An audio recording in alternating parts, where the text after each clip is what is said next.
Il conto alla rovescia verso il referendum costituzionale del 22 e 23 marzo entra nel vivo e nel dibattito politico la Lega continua a spingere sulle sue ragioni del sì alla riforma della giustizia con un centinaio di incontri sul territorio. Il Carroccio invita gli elettori a partecipare al voto sottolineando l'importanza di dare un segnale chiaro attraverso le urne. Le ragioni del sì sono di buon senso. Perché separare le carriere significa ovviamente avere un giudice che finalmente è slegato dal pubblico ministero, che è la persona che indaga.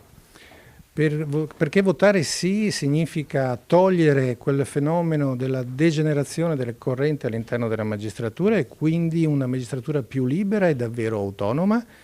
E votare sì significa finalmente introdurre il tema della responsabilità all'interno ovviamente anche della magistratura.